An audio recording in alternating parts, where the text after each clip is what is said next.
Hello আমার সব প্রিয় বন্ধুরা, আমি আবার এসেছি সাহেব বাঁধের ভিডিও যদিও অনেক দিন দেওয়া হয়নি।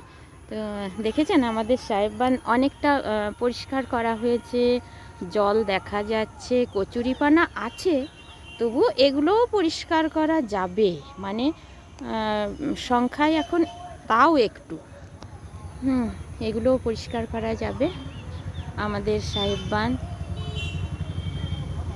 আমি এসেছি, কিন্তু আমি এখানে বসে বসে কি দেখছি জানেন তো, ওই যে পানকৌড়ি জলে ডুব দিচ্ছে, তারপরে এত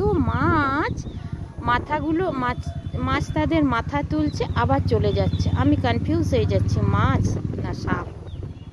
যাই হোক, আমি কিন্তু সাপও দেখেছি জলের মধ্যে, ওনারাও থাকেন। ওই যে পানকৌড়ি সেই দেয় যে জলে ডুব পানকৌড়ি। আবার বক আসছে জানেন, বক এসে ওইখানে বসছে, মাছগুলিকে ধরছে, খাচ্ছে, চলে যাচ্ছে। এই সব খেলা দেখতেই আমি এখানে বসে আছি। কিন্তু সকালে হাঁটাহাঁটি তো এইভাবেই সারি, সাহেব বাঁধ পরিদর্শন করি। এই যে এই দেখুন, ও এখানে একটা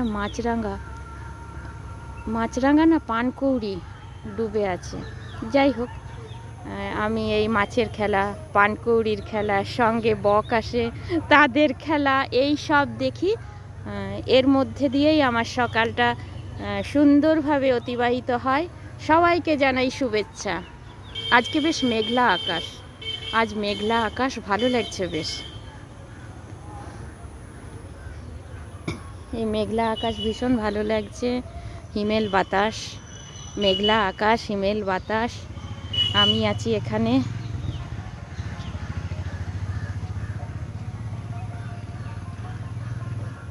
হাঁটাহাঁটি করলাম। সাহেব বাঁধে মাছের খেলা, পানকৌড়ির খেলা, মধ্যে মধ্যে বক আসছে, বকদের খেলা, এইসব দেখতেই টাইম আপ। আবার ভিডিও দেব, সব ভিডিও দেখবেন কিন্তু, আমি মানুষই।